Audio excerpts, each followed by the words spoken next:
ఓం నమో వెంకటేశాయ. 2026 అంటే ఈ సంవత్సరము మే 25వ తేదీ నుండి తమిళ సాంప్రదాయం ప్రకారము జూన్ 2వ తేదీ అంటే వచ్చిన 2వ తేదీ మన సాంప్రదాయం ప్రకారము గురు మార్పు, గురు పైచి అనేది కనిపిస్తూ ఉంది. మనకు మిథున రాశి నుండి కర్కాటక రాశిలోకి ప్రవేశము మరియు సెప్టెంబర్లో కర్కాటక రాశి నుండి సింహరాశి ప్రవేశం అనేటువంటిది కనిపిస్తూ ఉంది.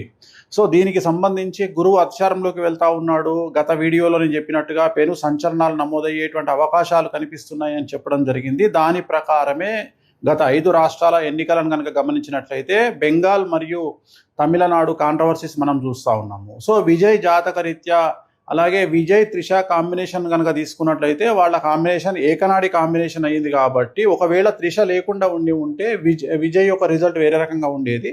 బట్ విజయ్ జాతకరీత్యా కనుక గమనించినట్లయితే తమిళనాడు రాష్ట్ర జాతకరీత్యా గమనించినట్లయితే ఒకవేళ విజయ్ సీఎం అయినప్పటికీ కూడా ఖచ్చితంగా తమిళనాడులో మళ్ళీ ఎలక్షన్లు వచ్చేటువంటి అవకాశాలు 100కి 1000% కనిపిస్తూ ఉన్నాయి.